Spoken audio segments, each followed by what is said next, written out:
Josh, you've had the press conference with Lee Selby. What did you think of Lee from the press conference? To be honest with you, I don't think I've learned too much from that.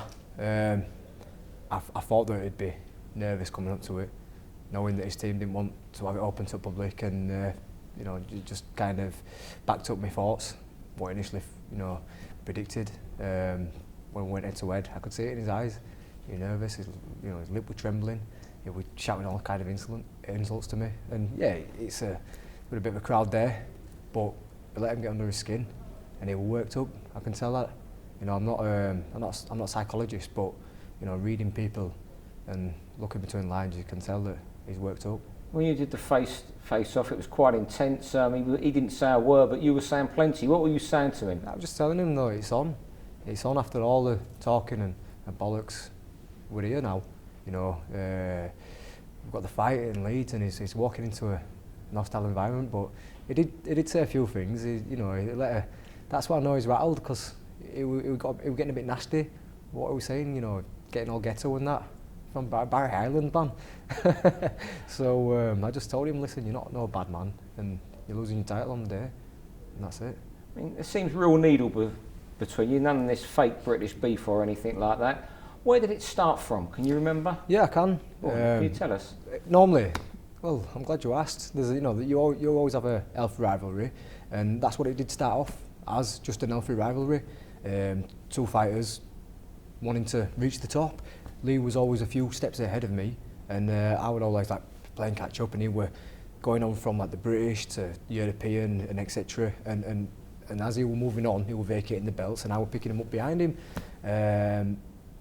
And as it is, the media builds up a rivalry. The fans build up a rivalry with the rankings, and I'd always respected Lee as a fighter and his accomplishments. I respected him winning his world title. It takes a good fighter to win a world title, but it come to a stage where every interview it downplay my achievements, it downplay my ability, and it just down talk, you know, what I've achieved and what I've done.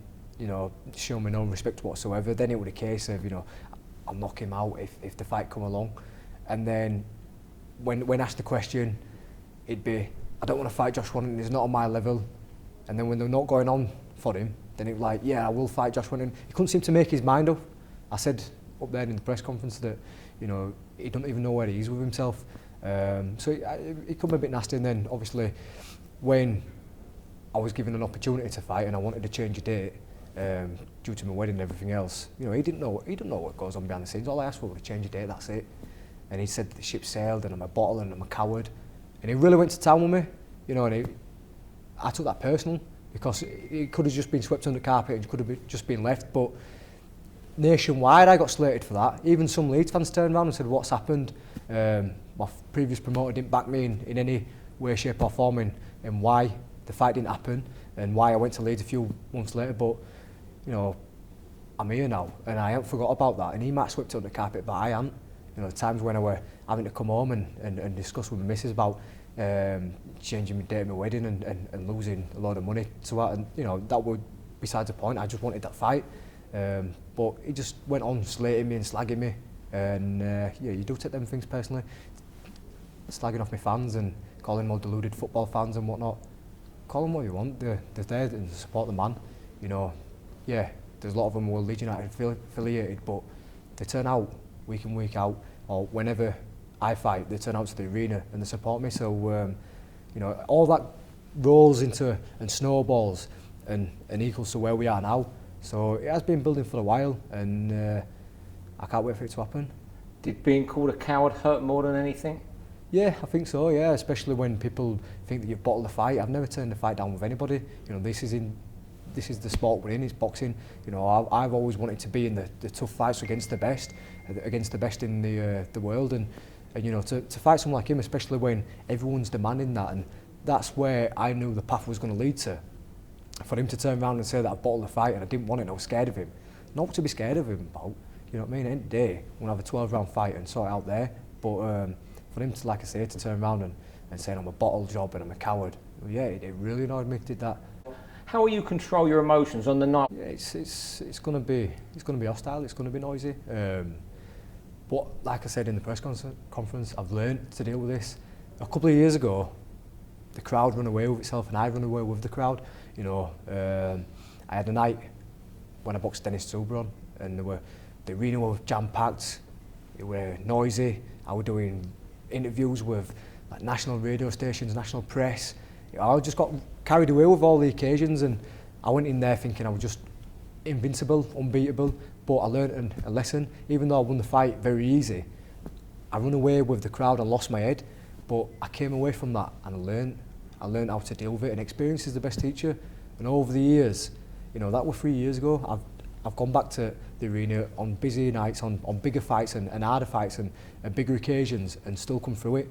And that's just because I've gone away and learned how to enjoy the build-up, enjoy the entrance, enjoy being in the occasion. And as soon as I step in that ring and the first bell goes, bang, that's it, horse blinkers go on a switch on, and it's going to be the same on May 19th.